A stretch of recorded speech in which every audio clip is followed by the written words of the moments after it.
जय हिंद प्यारे साथियों। आज के इस सेशन में हम मार्च 2022 के करंट अफेयर का रिवीजन करेंगे। World happiness report 2022 sustainable development solution network द्वारा ये रिपोर्ट जारी की गई। पहला स्थान इसमें फिनलैंड का रहा, अंतिम स्थान पर अफगानिस्तान रहा और भारत 146 देशों में 136वें स्थान पर रहा। दोस्तों, आप किसी भी one day objective type exam की तैयारी कर रहे हैं तो आपके लिए ये सेशन बेहद उपयोगी होगा। कम समय में आपको एक महीने के करंट अफेयर को आसानी से देख पाएंगे। चलिए नेक्स्ट न्यूज़ की तरफ बढ़ते हैं। वार्षिक फ्रंटियर रिपोर्ट 2022, ये रिपोर्ट यूएनईपी द्वारा जारी की गई, संयुक्त राष्ट्र पर्यावरण कार्यक्रम द्वारा जारी की गई। ढाका दुनिया का सबसे अधिक ध्वनि प्रदूषित शहर है। उत्तर प्रदेश का मुरादाबाद विश्व स्तर पर दूसरा सबसे अधिक ध्वनि प्रदूषित शहर है। इस सूची में 13 शहर दक्षिण एशिया से हैं, इनमें से 5 शहर भारत के हैं। अन्य 4 शहरों में कोलकाता, आसनसोल, जयपुर और दिल्ली हैं। जॉर्डन का इरबिड शहर दुनिया का सबसे शांत शहर है। लिबरल डेमोक्रेसी इंडेक्स, ये वी-डैम इंस्टीट्यूट जो कि स्वीडन में स्थित है, इसके द्वारा जारी की जाती है। इसमें पहला स्थान स्वीडन का रहा। भारत की रैंकिंग 93 है। भारत को इलेक्टोरल ऑटोक्रेसी यानी चुनावी निरंकुशता के रूप में वर्गीकृत किया गया है। 14वां भारत जापान वार्षिक शिखर सम्मेलन नई दिल्ली में यह आयोजित हुआ। जापान अगले 5 वर्ष में भारत में 3.20 लाख करोड़ रुपए का निवेश करेगा।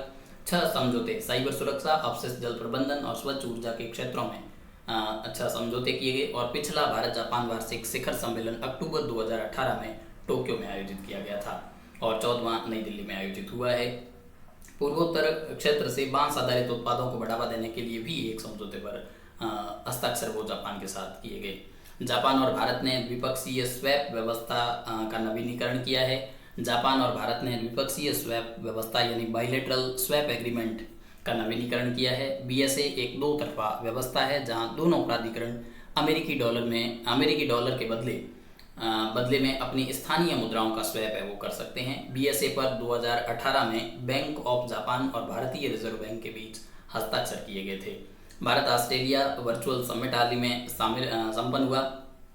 बेंगलुरु में centre of excellence for critical and emerging technology की स्थापना होगी, ऐसी इस वर्चुअल समिट में बात की गई। एफएटीएफ द्वारा पाकिस्तान को ग्रे लिस्ट में बनाए रखने का फैसला लिया गया। एफएटीएफ जो फाइनेंशियल एक्शन टास्क फोर्स है, उसका वर्चुअल सत्र पेरिस में आयोजित हुआ और बैठक में एफएटीएफ ने एक बार फिर पाकिस्तान को संदिग्ध देशों की सूची में, यानी जो ग्रे लिस्ट में शामिल किए गए देश हैं वो संदिग्ध देशों की सूची है जो कि आतंकवाद के लिए वित्त पोषण यानी टेररिज्म के लिए जो फंडिंग करते हैं और उनमें उस टेररिज्म फंडिंग को कंट्रोल करने में, उसके नियंत्रण में जो नाकाम रहने वाले देश हैं उनको इस सूची में शामिल किया जाता है। एफएटीएफ की ग्रे लिस्ट या ब्लैक लिस्ट में डाले जाने पर होता क्या है कि देश को अंतर्राष्ट्रीय संस्थाओं से जो कर्ज मिलता है उसमें वो कठिनाइयों का सामना करना पड़ता है। फाइनेंशियल एक्शन टास्क फोर्स जो एफएटीएफ है उसका ये पेरिस स्थित, इसका मुख्यालय पेरिस में है और एक इंटर गवर्नमेंटल इंस्टीट्यूट है और इसका काम है वो गैर कानूनी आर्थिक मदद जो है, आतंकी फाइनेंसिंग है, उसको रोकने का नियम बनाना है। एफएटीएफ का गठन 1989 में किया गया। वर्तमान में एफएटीएफ की पूर्ण सदस्यता वाले देशों की संख्या 39 है और जो नवीनतम जुड़ा हुआ इसमें जो देश है 2019 में 39वां सदस्य के रूप में सऊदी अरब इसमें शामिल हुआ था। एफएटीएफ के नियमों के मुताबिक ग्रे लिस्ट और ब्लैक लिस्ट के बीच डार्क ग्रे लिस्ट की भी कैटेगरी होती है और डार्क ग्रे लिस्ट का अर्थ है सख्त चेतावनी, ताकि संबंधित देश को सुधार के लिए एक मौका मिल सके, अंतिम मौका मिल सके। एफएटीएफ का वर्तमान ब्लैक लिस्ट जो है उसमें 2 देश शामिल है, ईरान और उत्तर कोरिया उसमें शामिल है। संयुक्त राष्ट्र पर्यावरण कार्यक्रम का 50वां सत्र हाल ही में नैरोबी में, जो कि केन्या की राजधानी है, वहाँ आयोजित हुआ। भारत और इंडोनेशिया के बीच दूसरी सुरक्षा वार्ता जकार्ता में आयोजित हुई। ये सुरक्षा वार्ता भारत के राष्ट्रीय सुरक्षा सलाहकार अजीत डोभाल और इंडोनेशिया के राजनीतिक, कानूनी और सुरक्षा मामलों के समन्वयक मंत्री मोहम्मद महफूद ने इनकी सह अध्यक्षता की। पहला भारत और इंडोनेशिया सुरक्षा वार्ता है वो 2018 में संपन्न हुई थी। अगली न्यूज़ की तरफ देखते हैं। भारत दुनिया का 5वां सबसे बड़ा शेयर बाजार बना है। भारत पूंजीकरण यानी मार्केट कैपिटलाइजेशन के मामले में दुनिया का 5वां सबसे बड़ा शेयर बाजार बन गया है। वर्तमान में भारत अमेरिका, चीन, जापान और हांगकांग के बाद 5वें स्थान पर है। मार्केट कैपिटलाइजेशन यानी मार्केट कैप सार्वजनिक रूप से कारोबार करने वाली कंपनी के स्टॉक के शेयरों का कुल बाजार मूल्य है। संयुक्त राष्ट्र महासभा में रूस के खिलाफ प्रस्ताव पारित हुआ। यूक्रेन के मानवीय संकट के लिए रूस को जिम्मेदार ठहराते हुए एक प्रस्ताव है वो जो पारित किया गया और 140 देशों ने इस प्रस्ताव के पक्ष में और 5 देशों ने इसके विरोध में मतदान किया तथा 38 देशों ने मतदान में हिस्सा नहीं लिया और भारत उन देशों में शामिल था जिन्होंने मतदान में हिस्सा नहीं लिया। संयुक्त राष्ट्र में भारत के जो स्थायी प्रतिनिधि हैं वो टी.एस. तिरुमूर्ति है। यूक्रेन को यूरोपीय संघ का सदस्य बनाने के पक्ष में मतदान हुए। यूरोपियन पार्लियामेंट ने यूक्रेन को यूरोपीय संघ का सदस्य बनाने के पक्ष में मतदान किया है। यूएसए, ईयू, यूके ने स्विफ्ट से चुनिंदा रूसी बैंकों को हटाने का फैसला लिया है। स्विफ्ट जो है उसकी फुल फॉर्म कई बार ऐसा सीधा ही इतना ही पूछ लिया जाता है कि स्विफ्ट क्या है, तो स्विफ्ट जो एक इंटरनेशनल बैंकिंग सिस्टम से जुड़ा हुआ है और इसको society for world wide inter bank financial telecommunication कहते हैं। स्विफ्ट एक स्वतंत्र उद्यम है जो बेल्जियम में स्थित है। स्विफ्ट 200 से अधिक देशों और क्षेत्रों के लिए लगभग 11,000 बैंकों और वित्तीय संस्थाओं के बीच एक आंतरिक संचार तंत्र के रूप में कार्य करता है। इसके तहत रूस को यूक्रेन पर अकारण हमले के कारण दुनिया भर की अधिकांश वित्तीय प्रणाली से हटाया जाएगा और इसके लिए इससे पहले भी ईरान को 2014 में तेहरान में अपने परमाणु कार्यक्रम के विकास के बाद स्विफ्ट से हटा दिया गया है। भारत का जो केंद्रीय बैंक भारतीय रिजर्व बैंक है वो भी इस स्विफ्ट मानकों के अनुसार काम करता है, स्विफ्ट मानकों को मानता है। अमेरिका द्वारा कतर को एक प्रमुख गैर नाटो सहयोगी के रूप का दर्जा दिया गया। कतर को अमेरिका के एक प्रमुख गैर नाटो सहयोगी के रूप में नामित किया गया है। अमेरिका उन देशों को प्रमुख गैर नाटो सहयोगी का दर्जा देता है जो उत्तरी अटलांटिक संधि संगठन यानी नाटो के सदस्य नहीं है, लेकिन अमेरिका के सशस्त्र बलों के साथ रणनीतिक संबंध जो रखते हैं उनको गैर नाटो सदस्यों के रूप में है वो शामिल करता है। यूएसए द्वारा इससे पहले ऑस्ट्रेलिया, मिस्र, इजराइल, जापान और दक्षिण कोरिया के प्रमुख गैर नाटो सहयोगी का इनको दर्जा दे रखा है। नाटो क्या है? North Atlantic Treaty Organization. ये 13 यूरोपीय और उत्तरी अमेरिकी देशों का एक सैन्य गठबंधन है। ये रूसी आक्रमण के खिलाफ दूसरे विश्व युद्ध के बाद 1949 में बनाया गया था। सामूहिक सुरक्षा की व्यवस्था के तहत बाहरी हमले की स्थिति में सदस्य देशों पर हमला माना जाएगा। यानी नाटो का जो आर्टिकल 5 है वो कहता है कि अगर नाटो के किसी भी एक सदस्य पर हमला किया जाएगा तो वो सभी देशों पर हमला माना जाएगा, उसके सदस्य देशों पर हमला माना जाएगा। ग्लोबल होम प्राइस इंडेक्स 2021 हाल ही में जारी की गई। संपत्ति सलाहकार नाइट फ्रैंक द्वारा Q4 2021 शीर्षक से ये रिपोर्ट, ये इंडेक्स जारी की गई। इसमें पहला स्थान तुर्की का है और भारत का 51वां स्थान है। विश्व वायु गुणवत्ता रिपोर्ट 2021, विश्व का सबसे प्रदूषित देश इस रिपोर्ट के अनुसार बांग्लादेश है। भारत 5वां सबसे प्रदूषित देश है। दुनिया की सबसे प्रदूषित राजधानी नई दिल्ली है। भिवाड़ी, राजस्थान का जो भिवाड़ी शहर है वो दुनिया का सबसे प्रदूषित शहर है। भारत के सबसे प्रदूषित शहरों में इंडिया की बात करें तो भारत में सबसे प्रदूषित शहर भिवाड़ी है जिसकी ग्लोबल रैंकिंग 1 है। उसके बाद गाजियाबाद ग्लोबल रैंकिंग 2, इंडिया में भी 2, और भारत का तीसरा सबसे प्रदूषित शहर दिल्ली है जिसकी ग्लोबल रैंकिंग 4 है। इसके बाद भारत का चौथा सबसे प्रदूषित शहर जौनपुर है जिसकी ग्लोबल रैंकिंग 5 है, और भारत का 5वां सबसे प्रदूषित शहर नोएडा है जिसकी ग्लोबल रैंकिंग 7 है, और बागपत भारत का 6ठा प्रदूषित शहर है और ग्लोबल रैंकिंग उसकी 10th है। यानी टॉप 10 में हमारे 6 देश भारत के सबसे प्रदूषित शहरों में ग्लोबली शामिल है। सोना खरीदने वाला विश्व का दूसरा सबसे बड़ा संस्थान भारतीय रिजर्व बैंक है और इसमें पहला स्थान सेंट्रल बैंक ऑफ थाईलैंड का है। विश्व का सबसे मूल्यवान ब्रांड फाइनेंस द्वारा ये जारी किया गया और पहला स्थान इसमें पिंग इन इंश्योरेंस ब्रांड का है और भारतीय जीवन बीमा निगम का 10वां स्थान है। द वेल्थ रिपोर्ट 2022 ये भी नाइट फ्रैंक संस्था द्वारा जारी की गई। विश्व में अरबपतियों की संख्या में भारत का स्थान तीसरा है और पहले स्थान पर यूएसए है। कोलंबो सुरक्षा कॉन्क्लेव मालदीव में आयोजित हुआ राष्ट्रीय सुरक्षा सलाहकार स्तरीय सम्मेलन है और भारत, श्रीलंका, मालदीव और मॉरिशस ने इसमें भाग लिया। इसका उद्देश्य समुद्री सुरक्षा चुनौतियों का समाधान करना, अंतर्राष्ट्रीय संगठित अपराधों से निपटना है। प्ले पास सब्सक्रिप्शन ये गूगल द्वारा भारत में एक परियोजना शुरू की गई। दोस्तों आगे बढ़े राष्ट्रीय समसामयिकी और खेल और इत्यादि समसामयिकी की तरफ। इससे पहले आपसे एक निवेदन है कि CS the mind YouTube channel को सब्सक्राइब कर लीजिए ताकि हम बाकी भी जो भी कंटेंट प्रोवाइड करें वो आप तक पहुंच सके और हमें भी इसका प्रोत्साहन मिले। और इससे पहले भी हमने जनवरी और फरवरी माह का करंट अफेयर इस चैनल पर डिस्कस कर रखा है और आगे आने वाले महीनों का भी करंट अफेयर हम इस पर जल्द अपलोड करेंगे। और बाकी जो भी आपकी डिमांड रहेगी कमेंट सेक्शन में बताइए, उस हिसाब से आपको है वो कंटेंट प्रोवाइड करेंगे। राष्ट्रीय समसामयिक की तरफ बढ़ते हैं। WHO global centre for traditional medicine WHO GCTM जो है वो जामनगर गुजरात में स्थापित होगा।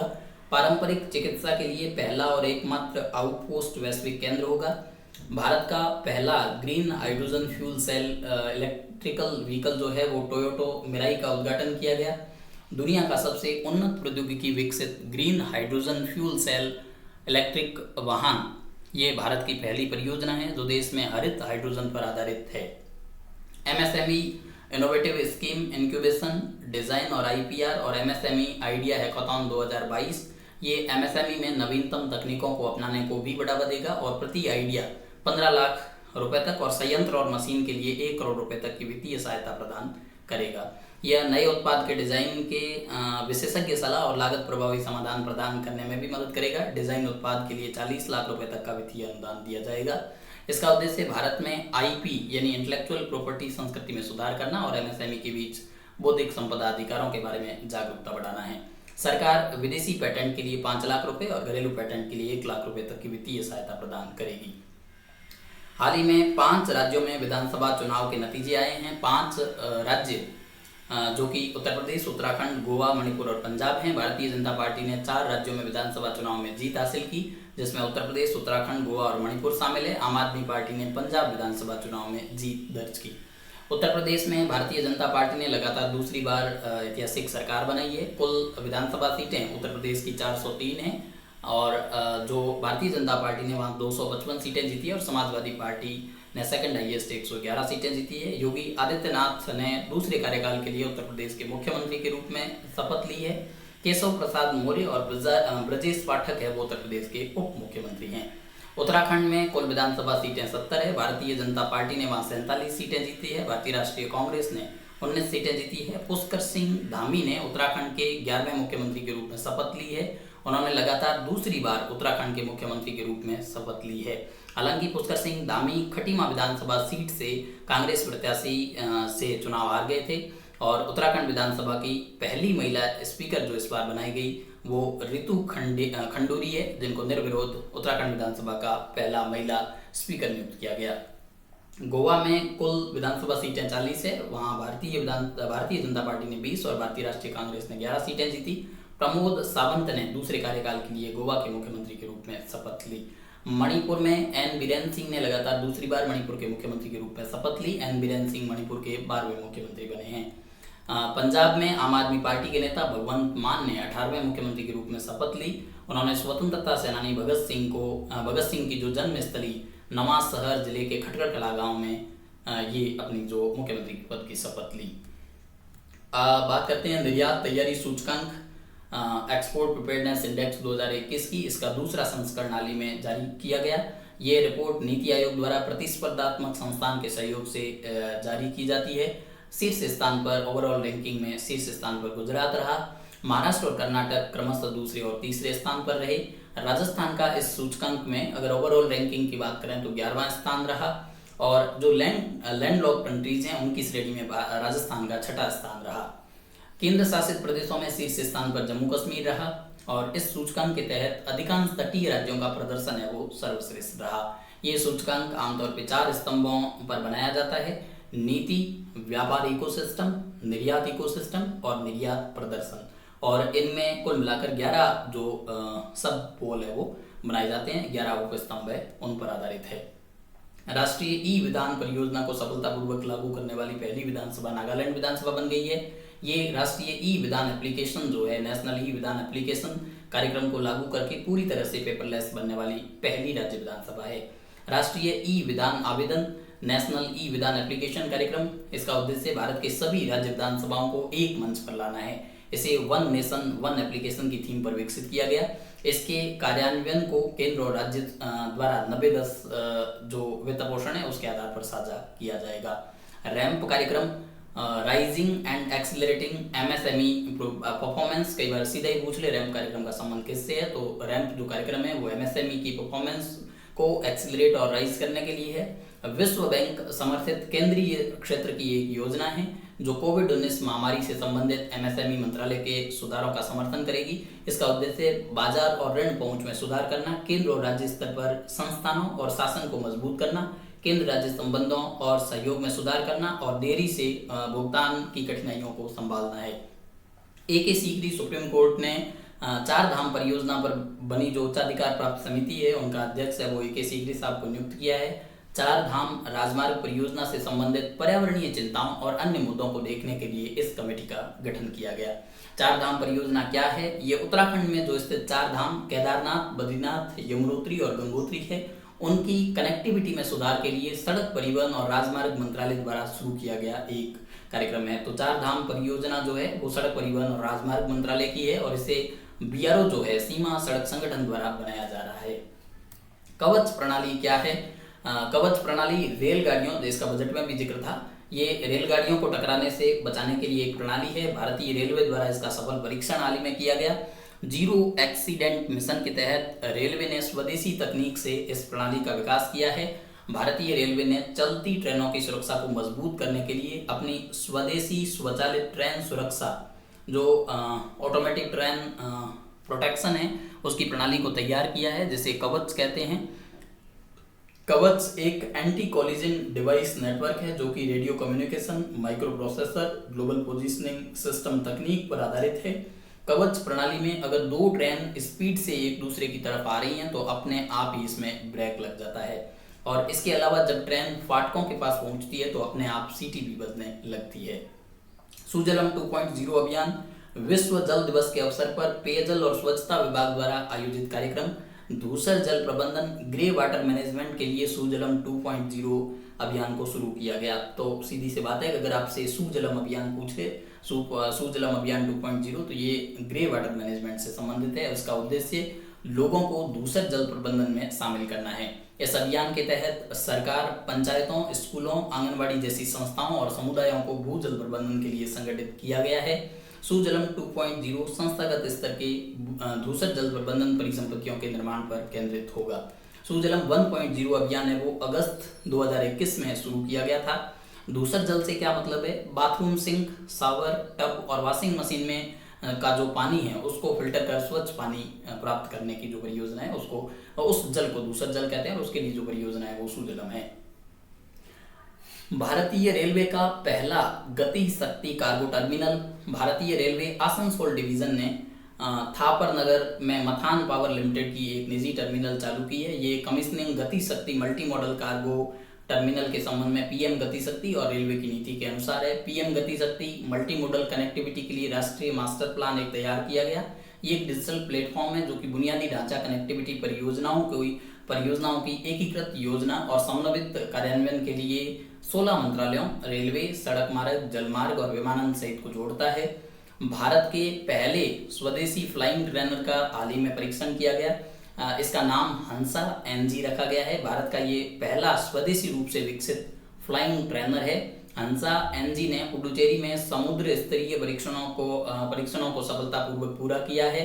CSIR राष्ट्रीय एयरोस्पेस प्रयोगशाला नेशनल एयरोस्पेस लेबोरेटरी द्वारा डिजाइन और इसको विकसित किया गया। यह प्रशिक्षक विमान विशेष रूप से पायलटों और एयर क्रू के उड़ान प्रशिक्षण की सुविधा के लिए डिजाइन किया गया है। समर्थ विशेष उद्यमिता संवर्धन अभियान MSME मंत्रालय द्वारा जारी किया गया। ये महिलाओं के लिए विशेष उद्यमिता प्रोत्साहन अभियान शुरू किया गया। इसका उद्देश्य महिलाओं को कौशल विकास और बाजार विकास सहायता प्रदान करना और ग्रामीण और उपनगरीय क्षेत्रों में 7,500 से अधिक महिला उम्मीदवारों को प्रशिक्षित करना है। असम और मेघालय के बीच 6 विवादित जिलों से सीमा मुद्दे को हल करने के लिए एक समझौता हाल ही में हुआ। असम और मेघालय के बीच, ये सीधा भी पूछ ले कि हाल ही में किन 2 राज्यों के बीच है वो सीमा विवाद सुलझाने के लिए समझौता हुआ, तो पूर्वोत्तर के 2 राज्य असम और मेघालय इसमें शामिल है। इनके बीच 12 विवादित स्थानों में से 6 में अपने 5 दशक लंबे सीमा विवाद को हल करने पर सहमति व्यक्त की गई। असम और मेघालय के मुख्यमंत्रियों हेमंत बिस्व शर्मा और कोनराड संगमा ने गृह मंत्री अमित शाह की उपस्थिति में समझौते पर हस्ताक्षर किए। समझौते पर हस्ताक्षर करने के बाद दोनों देशों के बीच लगभग 70% सीमा के मुद्दे उनका समाधान हो गया है। कार्बन न्यूट्रल खेती के तरीकों को शुरू करने वाला भारत का पहला राज्य केरल है। यहाँ पहले चरण में 13 फार्मों में कार्बन न्यूट्रल फार्मिंग है वो लागू की जाएगी। स्त्री मनोरक्षा परियोजना यह महिला और बाल विकास मंत्रालय और जो निमहांस बेंगलुरु है उसके द्वारा शुरू की गई। इसका उद्देश्य भारत में महिलाओं के मानसिक स्वास्थ्य में सुधार करना है। प्रचलित कीमतों पर प्रति व्यक्ति शुद्ध राज्य घरेलू उत्पाद यानी प्रचलित कीमतों पर जीएसडीपी के मामले में शीर्ष राज्य जो है वो तेलंगाना है। जो सांख्यिकी और कार्यक्रम कार्यान्वयन मंत्रालय के नवीनतम आंकड़े हैं उनके अनुसार 1 करोड़ से अधिक की आबादी वाले राज्यों में तेलंगाना में वर्तमान कीमतों पर प्रति व्यक्ति शुद्ध राज्य घरेलू उत्पाद के मामले में उच्चतर विकास दर है। पिछले एक दशक में तेलंगाना के सकल घरेलू उत्पाद में 31.12% की वृद्धि दर्ज हुई है और यह देश के किसी भी राज्य के लिए सबसे अधिक उछाल है। 2041 क्लाइमेट फोर्स अंटार्कटिका अभियान आरुषि वर्मा इसमें भारत का प्रतिनिधित्व करेगी। यह अभियान अंटार्कटिका के संरक्षण के बारे में जागरूकता बढ़ाएगा। 2041 क्लाइमेट फोर्स अगली पीढ़ी के जो सस्टेनेबिलिटी चैंपियन को प्रशिक्षित और विकसित करने के लिए एक वैश्विक पहल है। इस अभियान में दुनिया के विभिन्न वैज्ञानिक, लीडर और व्यवसायी भाग लेंगे। यह अभियान जहाज से 12 दिन का सफर तय कर दक्षिण ध्रुव पर पहुंचेगा। इस अभियान में लीडरशिप ऑन द एज कार्यक्रम भी शामिल है। इस मिशन का मुख्य उद्देश्य दुनिया भर में अक्षय ऊर्जा का उपयोग करना और उसको बढ़ावा देना है। भारत ने पहली बार 400 अरब डॉलर के माल निर्यात का लक्ष्य हासिल किया है। भारत ने पहली बार निर्धारित समय सीमा से 9 दिन पहले 400 बिलियन अमेरिकी डॉलर के निर्यात लक्ष्य को प्राप्त कर लिया है। भारत का निर्यात पिछले साल की तुलना में 37% बढ़ा है। भारत के शीर्ष निर्यात और आयात को देख लेते हैं। भारत के शीर्ष निर्यात सामग्री जो है वो परिष्कृत पेट्रोलियम, हीरे, पैकेज दवाएं, आभूषण और चावल हैं। भारत के शीर्ष आयात कच्चे पेट्रोलियम, सोना, कोयला, ब्रिकेट और पेट्रोलियम गैस है। यूपीआई 123 पे क्या है? ये फीचर फोन उपयोगकर्ताओं के डिजिटल लेन देन के लिए इसकी शुरुआत हाल ही में आरबीआई द्वारा की गई। यूपीआई 123 पे की मदद से देश के 40 करोड़ से ज़्यादा फीचर फोन उपयोगकर्ता जब स्मार्टफोन और इंटरनेट के बिना भी है वो यूपीआई जो यूनिफाइड पेमेंट इंटरफेस है उससे भुगतान कर सकेंगे। आरबीआई ने डिजिटल भुगतान के लिए एक सर्वर साइड कॉमन लाइब्रेरी बनाई है। यूपीआई 123 पे सुविधा से फीचर फोन यूजर 3 आसान चरणों से भुगतान कर सकते हैं। पहला कॉल करो, फिर चूज करो और फिर पे करो। फीचर फोन में यूपीआई सुविधा का लाभ देने के लिए उपभोक्ताओं का सबसे पहले अपने बैंक खाते को मोबाइल नंबर से लिंक करना होगा और उसके बाद उपभोक्ता को अपने डेबिट कार्ड के विवरण के जरिए यूपीआई पिन कोड है वो जनरेट करना होगा। यूपीआई 123 पे के तहत फीचर फोन उपयोगकर्ता जो ये नंबर है इन पर कॉल करके भी भुगतान कर सकेंगे।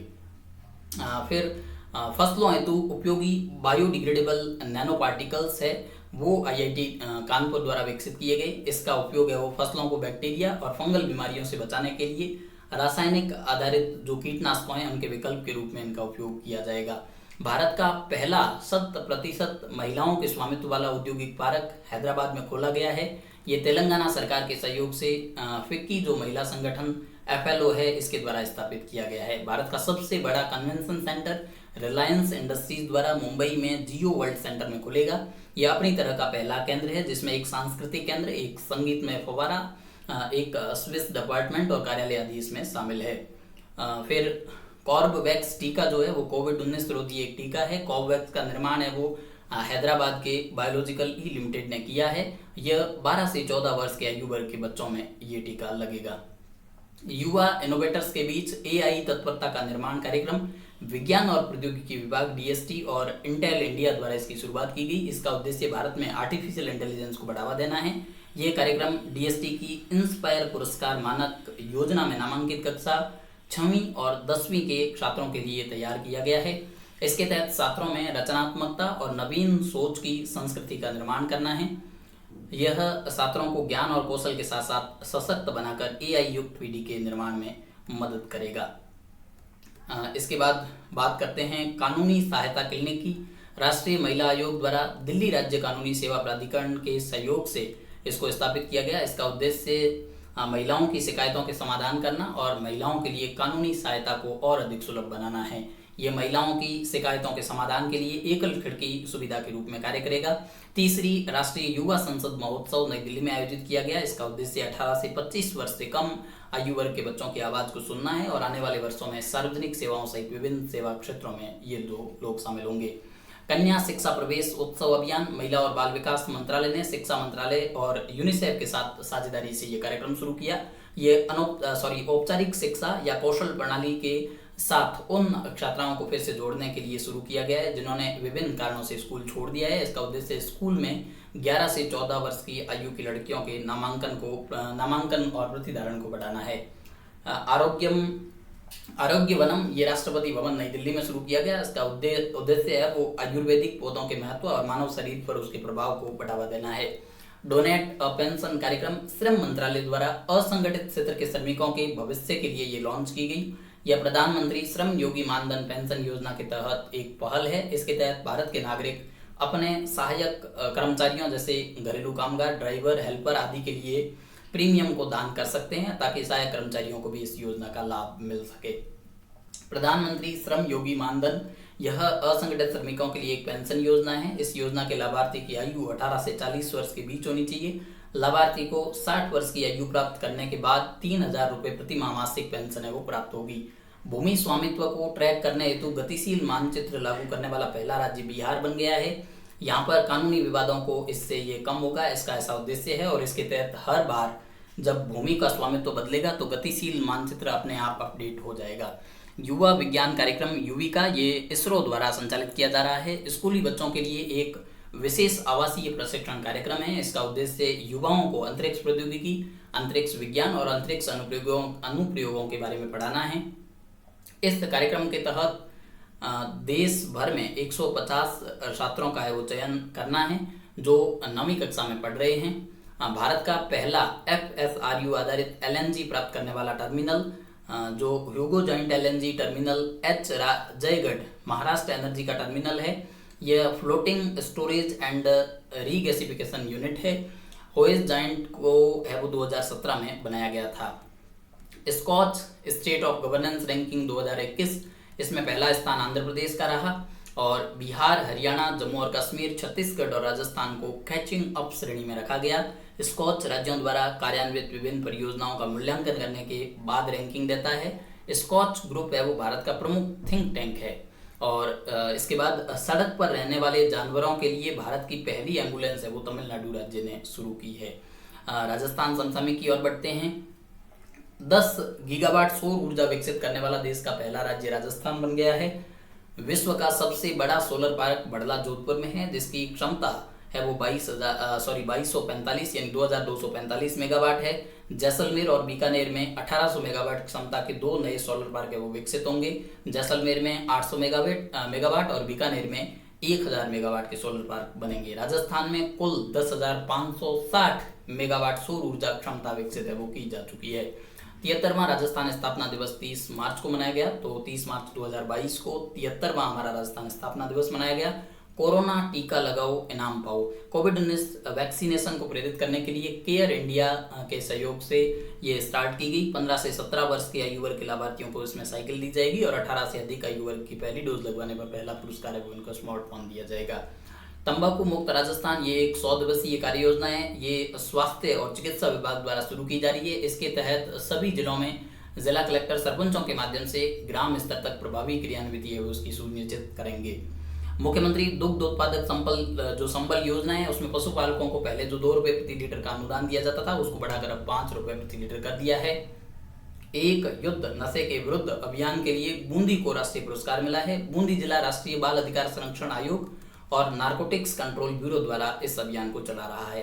राजस्थान सरकार द्वारा बजट 2022 के तहत शिक्षा के क्षेत्र में कुछ सुधार किए गए। उनमें प्री स्कूल शिक्षा के अंतर्गत जो प्रथम चरण है उसमें 1000 बाल वाटिकाएं बनाई जाएगी। विद्यालयों में विद्यार्थियों के सर्वांगीण विकास के लिए APJ Abdul Kalam personality development programme शुरू होंगे। 1000 विद्यार्थियों को एक्सचेंज प्रोग्राम के तहत अन्य राज्यों का दौरा करवाया जाएगा।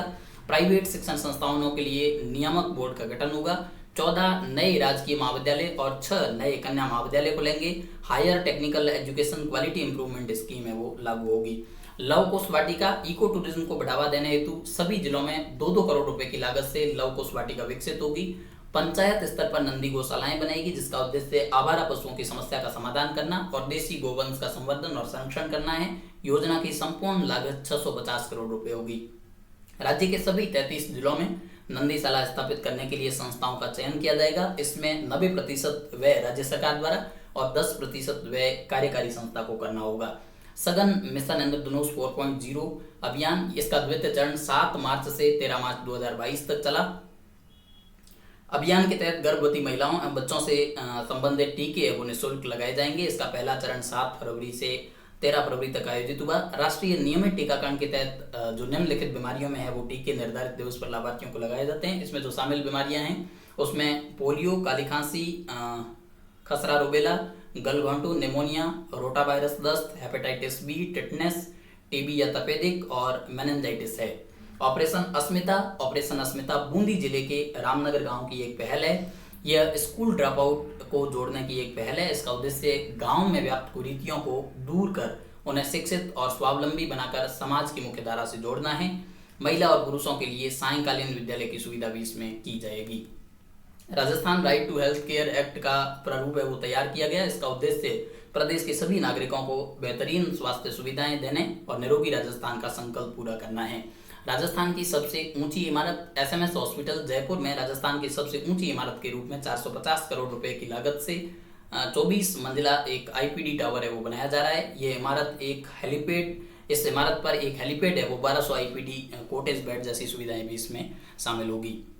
महिला सुरक्षा सखी, ये राजस्थान पुलिस की एक पहल है। इसका उद्देश्य महिलाओं और लड़कियों को अपने अधिकारों के प्रति जागरूक करना है। इसमें कोई भी महिला या बालिका है वो शामिल हो सकती है। इसकी आयु सीमा 15 वर्ष से लेकर 70 वर्ष है वो रखी गई है।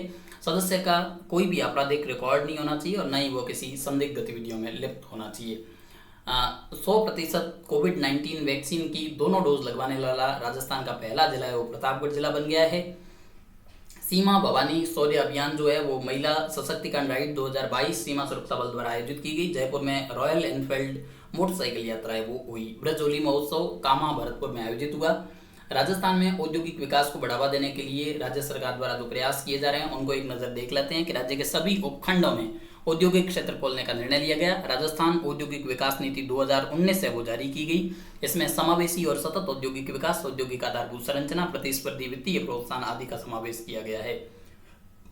उद्यमियों को संबल प्रदान करने के लिए एमनेस्टी स्कीम है वो लागू की गई और इसके तहत उद्यमियों को प्रत्यक्ष रूप से 54 करोड़ रुपए की राहत दी जा चुकी है।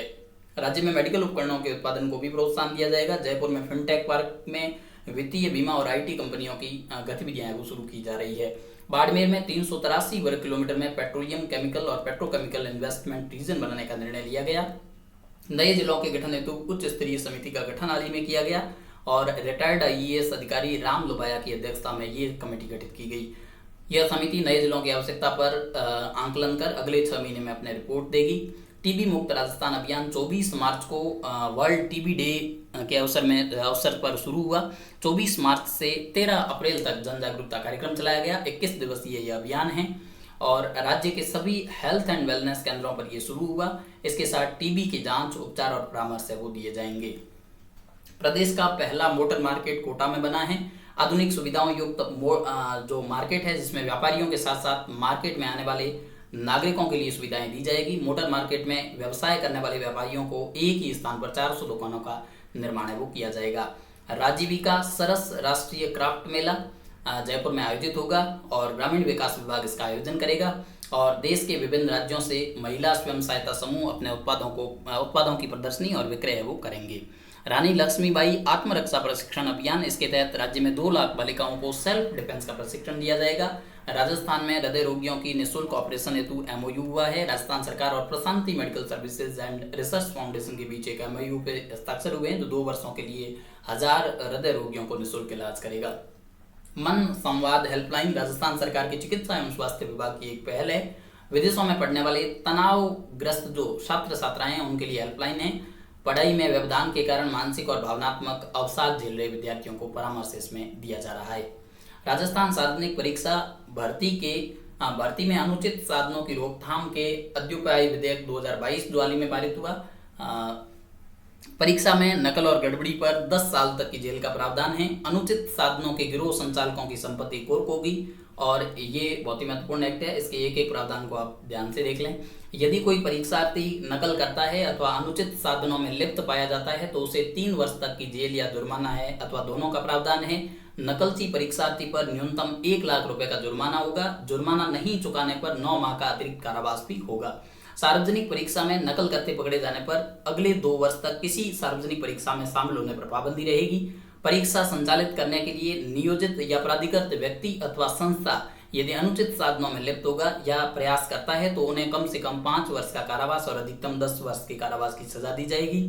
इस अपराध के लिए जुर्माना राशि 10 लाख से लेकर 10 करोड़ तक की रखी गई है।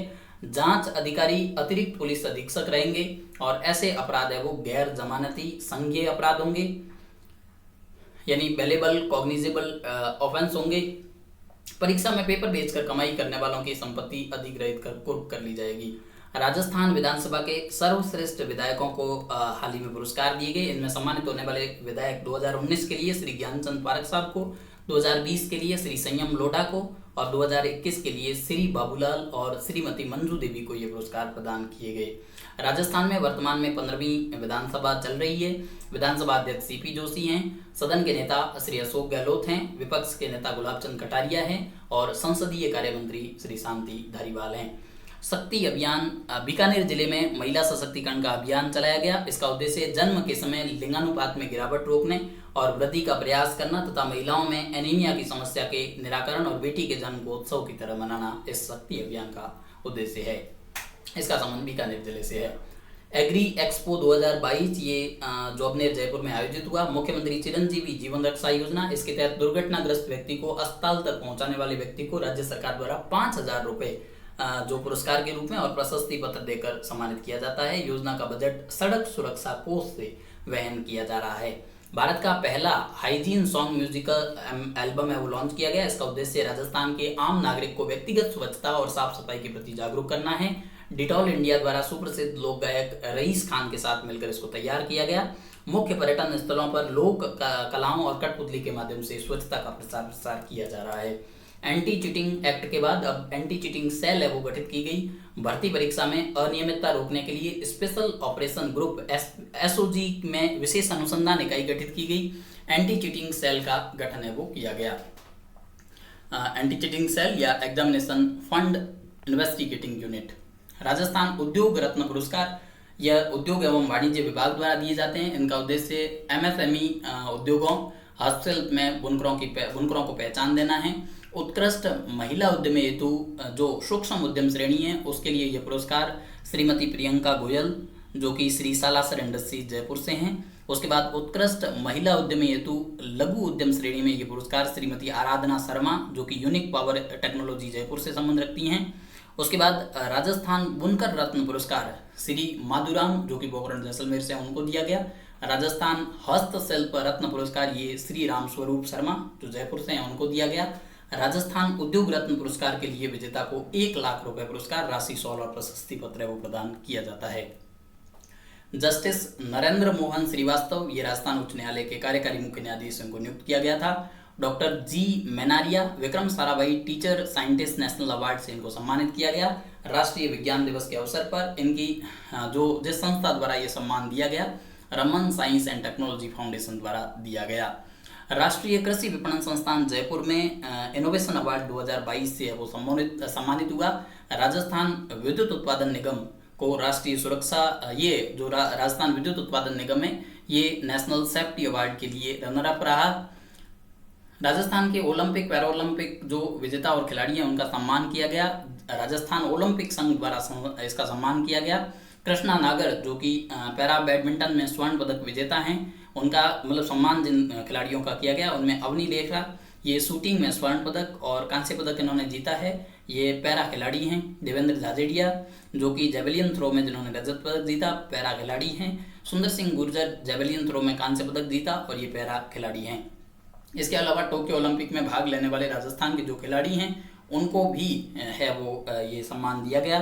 Apurvi Chandela shooting, Bhawna Jat marathon, Arjun Lal Jat rower, Divyansh Singh Parmar shooting, Sandeep Chaudhary para athlete और श्याम सुंदर स्वामी को ये जो पुरस्कार है वो दिया गया। राष्ट्रीय सीनियर पुरुष हैंडबॉल प्रतियोगिता जयपुर राजस्थान में आयोजित हुई। सॉरी, विजेता इसमें सर्विसेज जो स्वर्ण पदक विजेता रही, उप विजेता राजस्थान रहा। सर्वश्रेष्ठ खिलाड़ी सुखबीर सिंह राजस्थान से रहे। उतरलाई एयरफोर्स स्टेशन जो बाड़मेर का है, रक्षा मंत्रालय द्वारा इसको नागरिक हवाई अड्डा बनाने की मंजूरी दी गई। ये प्रदेश का 8वां हवाई अड्डा होगा। इंदिरा शक्ति ऐप महिलाओं की छेड़खानी, दुष्कर्म और यौन प्रताड़ना जैसी शिकायतों को सुरक्षा उपलब्ध कराएगा। 4 सेकंड बटन दबाए रखने से इस पर है वो तत्काल सहायता मिलेगी। राजस्थान का पहला पीडियाट्रिक नियोनेटोलॉजी मेडिकल इंस्टीट्यूट है वो जवाहरलाल नेहरू मेडिकल कॉलेज अजमेर में स्थापित किया गया। ये नियोनेटोलॉजी का राजस्थान का पहला इंस्टीट्यूट है वो अजमेर में बनेगा। खंडेला सीकर राजस्थान का पहला यूरेनियम प्रोजेक्ट है वो खंडेला सीकर में लगाया जा रहा है। ये भारत का तीसरा यूरेनियम प्रोजेक्ट है। खंडेला सीकर में जो रॉयल गांव है वहाँ यूरेनियम की खुदाई के लिए सुरंग बनाई जा रही है। कांकाणी जोधपुर राजस्थान में पीएम मित्रा योजना के तहत पीएम मित्रा योजना जो कि टेक्सटाइल से संबंधित है, उसके तहत 7 मेगा टेक्सटाइल मार्केट में से 1 मेगा टेक्सटाइल पार्क है वो राज्य सरकार द्वारा केंद्र को इसकी सिफारिश की गई है। APJ Abdul Kalam personality development कार्यक्रम, इसका उद्देश्य विद्यार्थियों का सर्वांगीण विकास करना है। विद्यालयों में चयनित 1000 विद्यार्थियों को अन्य राज्यों में विजिट करवाया जाएगा। राजस्थान अनुसूचित जाति और जनजाति विकास कोष, अनुसूचित जाति और जनजाति प्रत्येक के लिए 500 करोड़ रुपए का कोष ये बनाया गया। हाल ही में राजस्थान में मनाए गए प्रमुख उत्सव तिलवाड़ा पशु मेला बाड़मेर के तिलवाड़ा गांव में आयोजित हुआ, थार महोत्सव बाड़मेर में आयोजित हुआ, मरु महोत्सव जैसलमेर में आयोजित हुआ। जस्टिस मनीषा भंडारी ये जयपुर राजस्थान से हैं, इनको मद्रास उच्च न्यायालय की मुख्य न्यायाधीश नियुक्त किया गया था। और हिमाचल प्रदेश के उच्च न्यायालय के मुख्य न्यायाधीश जो मोहम्मद रफीक हैं वो भी राजस्थान से हैं। सिद्धार्थ जोशी को राष्ट्रीय युवा संसद में द्वितीय स्थान प्राप्त हुआ।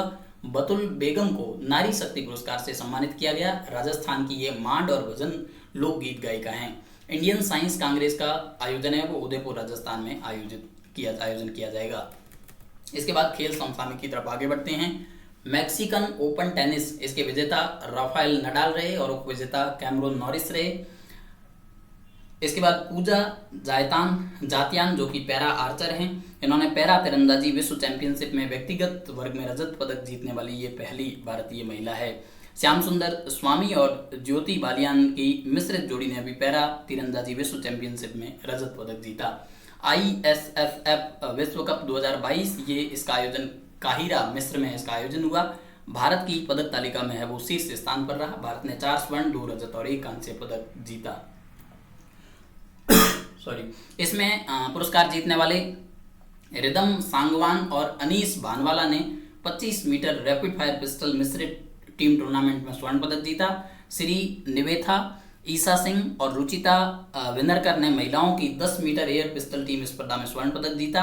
राही सरनोबत, ईसा सिंह और रिदम सांगवान ने महिलाओं की 25 मीटर एयर पिस्टल टीम स्पर्धा में स्वर्ण पदक जीता। सौरभ चौधरी ने ISSF विश्व कप में 10 मीटर एयर पिस्टल का स्वर्ण पदक जीता। तो ये सभी लोग शूटिंग से संबंधित है, इतना आप अवश्य रूप से याद रखें। पीवी सिंधु ने स्विस ओपन बैडमिंटन टूर्नामेंट 2022 जीता है। साइना नेहवाल के बाद वह इस टूर्नामेंट को जीतने वाली दूसरी भारतीय महिला है। सिंधु का इस वर्ष का ये दूसरा खिताब है। इससे पहले जनवरी में सैयद मोदी इंडिया इंटरनेशनल इन्होंने जीता था। पीवी सिंधु 2 बार ओलंपिक पदक जीतने वाली पहली महिला है। इन्होंने 2016 रियो ओलंपिक और 2022 टोक्यो ओलंपिक में रजत पदक है वो जीता था। प्रमोद भगत भारतीय पैरा बैडमिंटन खिलाड़ी हैं। स्पेनिश पैरा बैडमिंटन इंटरनेशनल में 2 रजत और 1 कांस्य पदक इन्होंने जीता। एस श्रीसंत जो कि केरल से हैं, भारतीय तेज गेंदबाज हैं। क्रिकेट के सभी प्रारूपों से इन्होंने हाल ही में संन्यास लिया। विश्व टेबल टेनिस WTT कंटेंडर जो 2022 है दोहा कतर में आयोजित हुआ। भारत ने विश्व टेबल टेनिस कंटेंडर 2022 में 2 पदक जीते। मनिका बत्रा और ज्ञान शेखरन साथियान ने मिश्रित युगल स्पर्धा में रजत पदक जीता। अंजना शरथ कमल ने टूर्नामेंट में पुरुष एकल स्पर्धा में कांस्य पदक जीता। मिताली राज भारतीय महिला क्रिकेट टीम की कप्तान है। 6 क्रिकेट विश्व कप में भाग लेने वाली ये पहली महिला क्रिकेटर बनी। सचिन तेंदुलकर और जावेद मियांदाद के बाद 6 विश्व कप खेलने वाली कुल मिलाकर ये तीसरी क्रिकेटर हैं और महिलाओं के रूप में तो पहली हैं। वर्ष 2000, 2005, 2009, 2013, 2017 और अब 2022 में आईसीसी महिला क्रिकेट विश्व कप स्पर्धाओं में ये खेल चुकी हैं। Strandja memorial boxing tournament Sofia Bulgaria में इसका आयोजन हुआ और भारतीय मुक्केबाज निखत जरीन 52 किलोग्राम भार में और नीतू ने 48 किलोग्राम भार में इसमें स्वर्ण पदक जीता है। SAFF अंडर 18 महिला फुटबॉल चैंपियनशिप 2022 जमशेदपुर झारखंड में आयोजित हुई। इसका विजेता भारत रहा, उप विजेता बांग्लादेश रहा। टूर्नामेंट की मोस्ट वैल्यूएबल प्लेयर और टूर्नामेंट की सर्वोच्च गोल करने वाली खिलाड़ी जो मणिपुर की लिंडा कॉम रही। जो प्रो कबड्डी लीग PKL है उसका विजेता दबंग दिल्ली रहा। पहला PKL खिताब दबंग दिल्ली ने जीता। उप विजेता पटना पायरेट्स रहे। Pawan Sehrawat raider of the season award से सम्मानित हुए। 19वीं एशियाई बिलियर्ड्स चैंपियनशिप 2022 इसके विजेता पंकज आडवाणी रहे। यह 8वां एशियाई बिलियर्ड्स खिताब था इनका। पंकज आडवाणी का 24वां अंतर्राष्ट्रीय खिताब और 8वां एशियाई खिताब है। पंकज आडवाणी ये भारतीय जो क्विस्ट वह खिलाड़ी जो स्नूकर या बिलियर्ड्स खेलता है, तो पंकज आडवाणी कई बार स्नूकर खिलाड़ी, बिलियर्ड्स खिलाड़ी या कई बार क्विस्ट भी लिखा हो सकता है, तो आप पंकज आडवाणी ये क्विस्ट हैं। The Prince of India, the golden boy और द प्रिंस ऑफ पुणे के नाम से भी प्रसिद्ध हैं। प्रियंका नुटकी भारत की 23वीं महिला ग्रैंड मास्टर हैं। 13वीं विश्व para athletics grand prix championship 18 मार्च से 25 मार्च तक दुबई में आयोजित हुई। 43 देशों में के 450 एथलीटों ने हिस्सा लिया। पैरालंपियन धर्मवीर के नेतृत्व में 29 सदस्यों का भारतीय दल ने भाग लिया। भारत पदक तालिका में 8वें स्थान पर रहा। भारतीय दल ने 5 स्वर्ण पदक, 6 रजत और 3 कांस्य पदक सहित कुल 14 पदक है वो इसमें जीते थे। कोलंबिया 12 स्वर्ण सहित 25 पदकों के साथ इस जो 13वां विश्व para athletics grand prix championship है इसमें शीर्ष पर रहा। इंडियन सुपर लीग जो फुटबॉल का है उसका विजेता हैदराबाद FC रहा। पहली ट्रॉफी हैदराबाद के लिए। उप विजेता केरला ब्लास्टर्स रहा। फरवरी 2022 में ICC player of the month पुरस्कार की घोषणा की गई। श्रेयस अय्यर जो भारतीय बल्लेबाज पुरुष वर्ग में और अमेलिया कैर को जो कि न्यूजीलैंड की है महिला वर्ग में फरवरी 2022 के ICC player of the month का पुरस्कार दिया गया। हालांकि ये मंथ वाइज दिए जाते हैं तो इतने महत्वपूर्ण नहीं है। एशले बर्टी ने है वो संन्यास की घोषणा की। एशले बर्टी कौन है? ऑस्ट्रेलियाई टेनिस खिलाड़ी हैं, विश्व की मौजूदा नंबर 1 टेनिस खिलाड़ी हैं और 3 ग्रैंड स्लैम खिताब इन्होंने जीते हैं। विंबलडन, ऑस्ट्रेलियन ओपन और फ्रेंच ओपन इन्होंने जीते हैं। भारत श्रीलंका क्रिकेट सीरीज जो 3 T20 और 2 टेस्ट मैच इसमें होंगे, इसका विजेता भारत रहा। टेस्ट मैच 2-0 से और T20 मैच 3-0 से। श्रेयस अय्यर जो है प्लेयर ऑफ द सीरीज रहे T20 सीरीज के। Rishabh Pant player of the series, सर्वाधिक रन टेस्ट सीरीज वाले रहे। झूलन गोस्वामी अंतर्राष्ट्रीय एक दिवसीय महिला क्रिकेट में ये 250 विकेट लेने वाली दुनिया की पहली महिला खिलाड़ी बनी। भारत ने फिडे शतरंज ओलंपियाड 2022 की मेजबानी हासिल की है। चेन्नई में यह आयोजित होगा। अंतर्राष्ट्रीय शतरंज संघ को आमतौर पर फिडे के रूप में जाना जाता है। इसका मुख्यालय फिडे का स्विट्जरलैंड के लुसाने में है। पद्म भूषण प्राप्त करने वाले पैरा एथलीट है वो देवेंद्र झाझड़िया जो कि राजस्थान से है, जेवलिन थ्रोवर हैं। उन्होंने एथेंस 2004 और रियो 2016 में के ओलंपिक में स्वर्ण और 2020 के टोक्यो ओलंपिक में रजत पदक सहित कई पैरा ओलंपिक पदक जीते हैं। अवनी लेखरा पैराशूटर हैं, इन्होंने पद्मश्री पुरस्कार से इनको सम्मानित किया गया। पैरा ओलंपिक खेलों में 2 पदक जीतने वाली ये पहली भारतीय महिला है। पैरा ओलंपिक स्वर्ण पदक जीतने वाली पहली भारतीय महिला है। BCC Indian sports women of the year 2021 इसकी मीराबाई चानू ने ये पुरस्कार जीता। मीराबाई चानू ने टोक्यो ओलंपिक 2020 में भारोत्तोलन में रजत पदक जीता था। BBC emerging player of the year Shafali Verma जो कि महिला क्रिकेटर है, इनको सभी प्रारूपों में अंतर्राष्ट्रीय क्रिकेट में राष्ट्रीय टीम का प्रतिनिधित्व करने वाली ये सबसे कम उम्र की भारतीय क्रिकेटर बन गई हैं। BBC लाइफ टाइम अचीवमेंट पुरस्कार कर्णम मल्लेश्वरी को जो कि 2000 में ओलंपिक पदक जीतने वाली पहली भारतीय महिला है। स्पोर्ट्स स्टार SS पुरस्कार 2022 स्पोर्ट्समैन ऑफ द ईयर का पुरस्कार नीरज चोपड़ा को दिया गया। टोक्यो ओलंपिक में उन्होंने स्वर्ण पदक जीता था।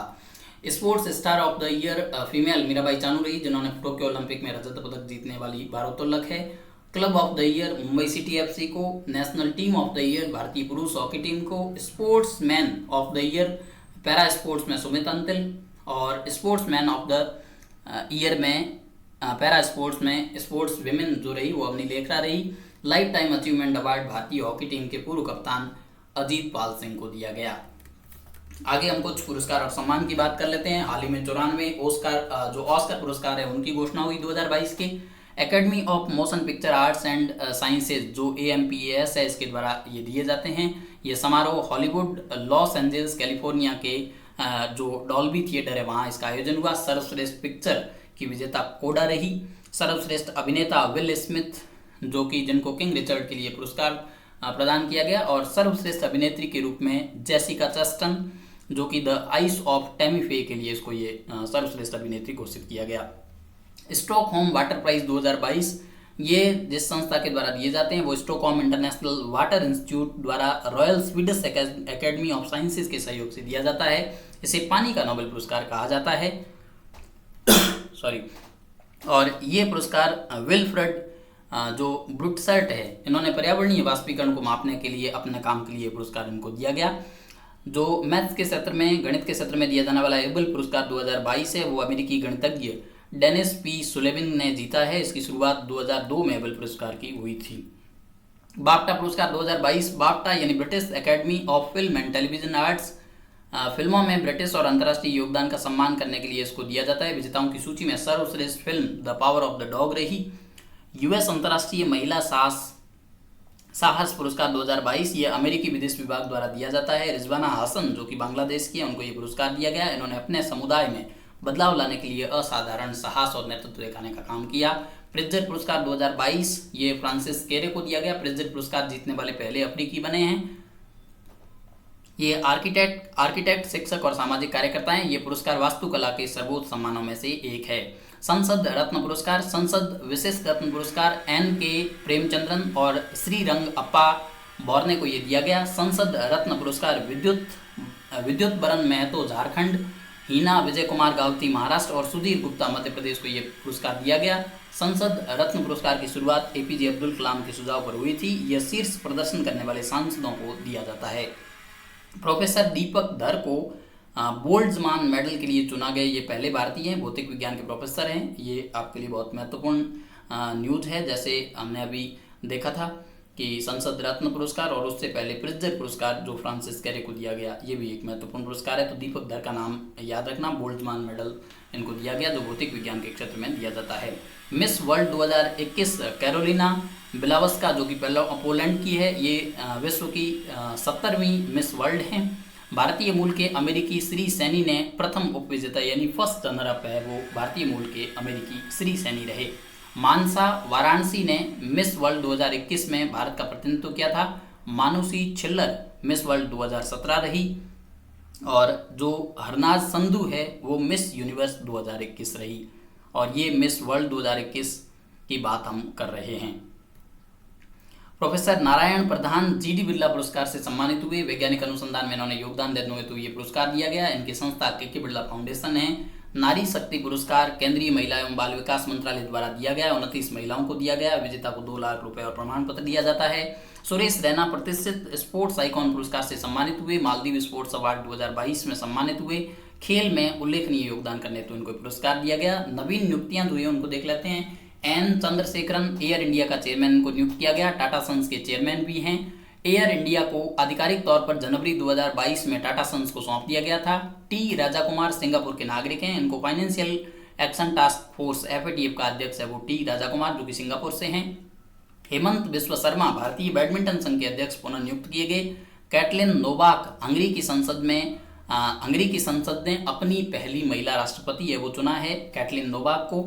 जयंती घोष बहुपक्षवाद पर संयुक्त राष्ट्र के उच्च स्तरीय सलाहकार बोर्ड की सदस्य हैं। ये भारतीय अर्थशास्त्री हैं। कुछ महत्वपूर्ण दिवसों के बारे में देख लेते हैं। 8 मार्च को अंतर्राष्ट्रीय महिला दिवस मनाया जाता है। वर्ष 2022 के अंतर्राष्ट्रीय महिला दिवस का मुख्य विषय जो है वो एक स्थायी कल के लिए आज लैंगिक समानता, gender equality today for a sustainable tomorrow है। 22 मार्च को विश्व जल दिवस मनाया जाता है। विश्व जल दिवस की 2022 की theme ground water making the invisible visible है। अंतर्राष्ट्रीय इस्लामोफोबिया दिवस है वो 15 मार्च को घोषित किया गया। ये संयुक्त राष्ट्र द्वारा घोषित किया गया। हाल ही में कुछ निधन हुए उन महत्वपूर्ण व्यक्तित्वों के बारे में जान लेते हैं। RC लोहाटी ये भारत के पूर्व मुख्य न्यायाधीश 35वें मुख्य न्यायाधीश थे। जयप्रकाश चौकसे प्रसिद्ध फिल्म समीक्षक और लेखक रहे। सैन वॉर्न ऑस्ट्रेलिया के पूर्व क्रिकेटर थे। वह स्पिन के जादूगर के नाम से मशहूर थे। 145 टेस्ट मैचों में 708 विकेट इन्होंने जीते तथा एक दिवसीय क्रिकेट में 293 विकेट लिए इन्होंने। रफीक तरार यह रफीक तरार है वो पाकिस्तान के पूर्व राष्ट्रपति रहे हैं और पाकिस्तान सुप्रीम कोर्ट के पूर्व न्यायाधीश भी रहे हैं। अब कुछ प्रमुख युद्ध अभ्यासों के बारे में देख लेते हैं। वायु शक्ति 2022 पोखरण राजस्थान में आयोजित हुआ।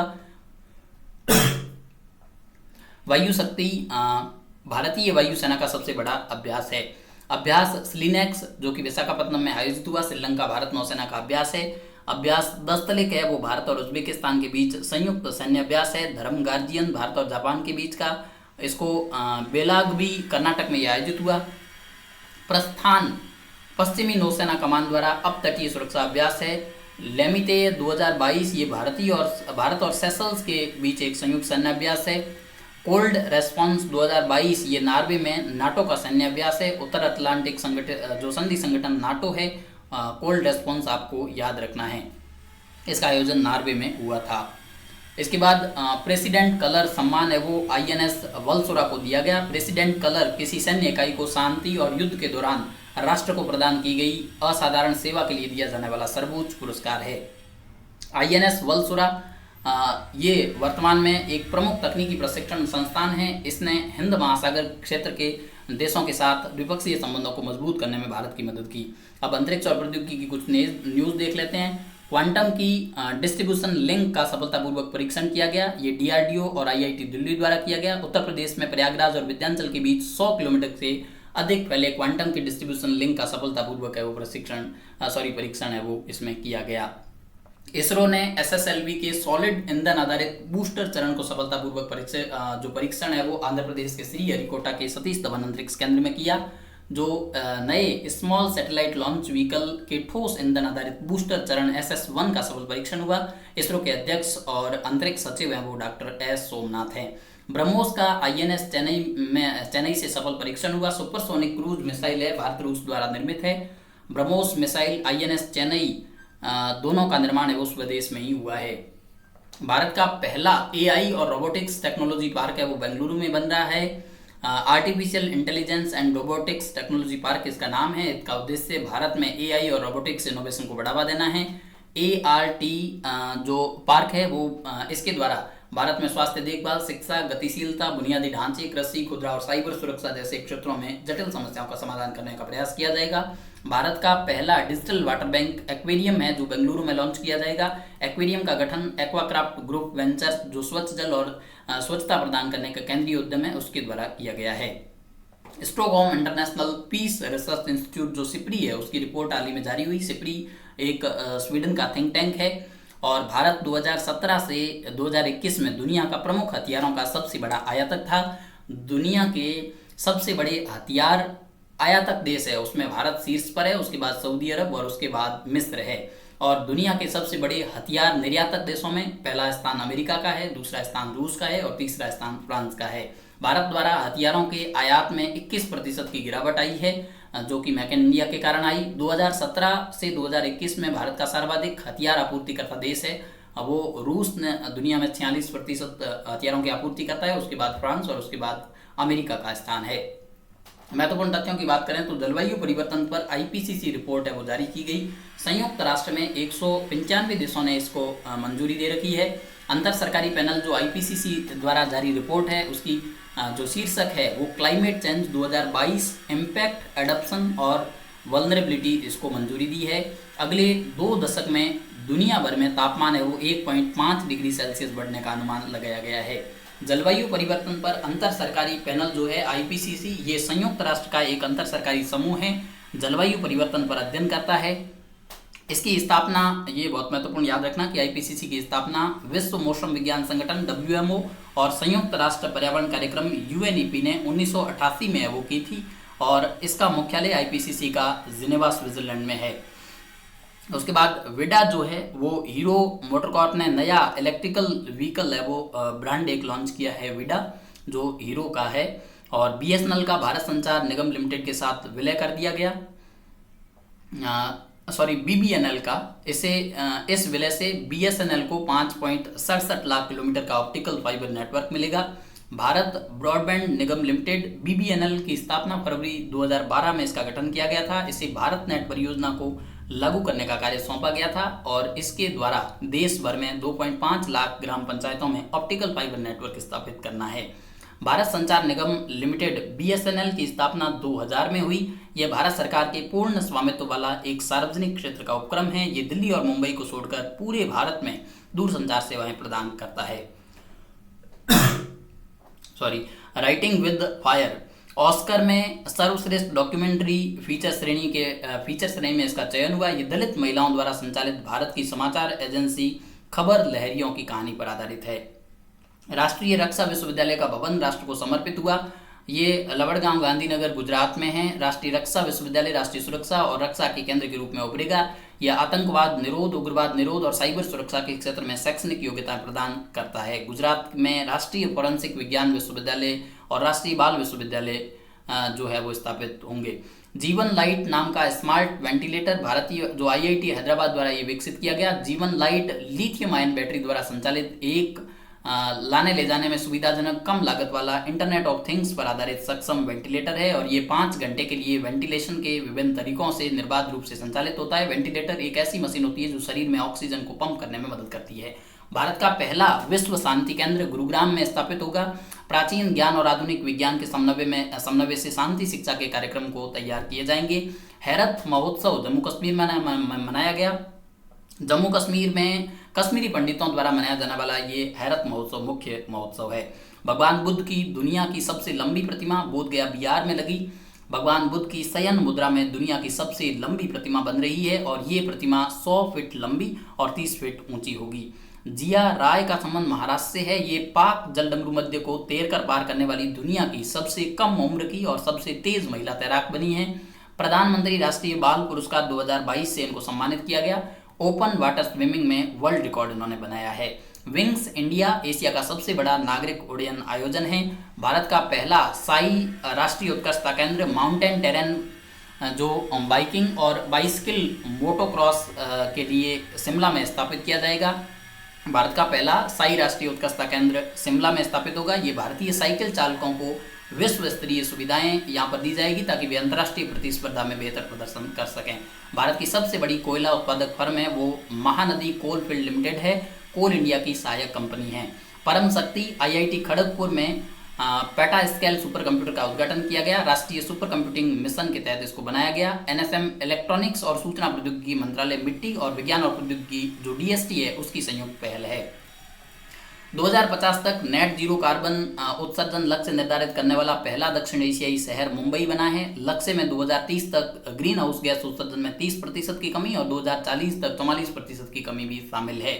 स्टील स्लैग से बनी सड़क पाने वाला भारत का पहला शहर सूरत गुजरात है। हजीरा इंडस्ट्रियल एरिया में बनी इस सड़क में 40% प्रोसेस्ड स्टील स्लैग है।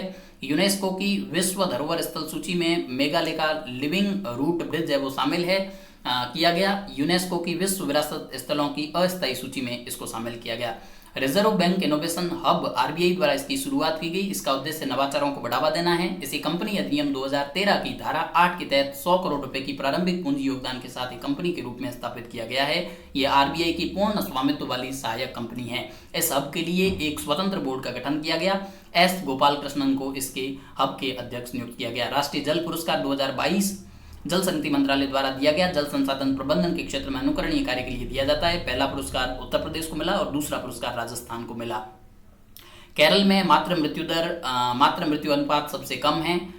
जो भारत के महापंजीयक के सैंपल रजिस्ट्रेशन सिस्टम कार्यालय द्वारा ये बताया गया। केरल में मातृ मृत्यु दर अनुपात जो है वो 30 है, यानी प्रति 1 लाख जो जीवित जन्म है उन पर केवल 30 की संख्या में मातृ मृत्यु अनुपात है। राजस्थान में यह 141 यानी प्रति 1 लाख जीवित जन्म पर 141 मातृ मृत्यु वो होती है। तो thank you for watching this session and please do subscribe to our YouTube channel and आगे के महीनों की जो करंट अफेयर है वो भी हम उनको जारी रखेंगे और भी अच्छी जो क्वालिटी कंटेंट हमें उपलब्ध होगा वो आप तक प्रोवाइड कराएंगे। So thank you for watching and please do subscribe and do not forget to press the bell icon. Thank you.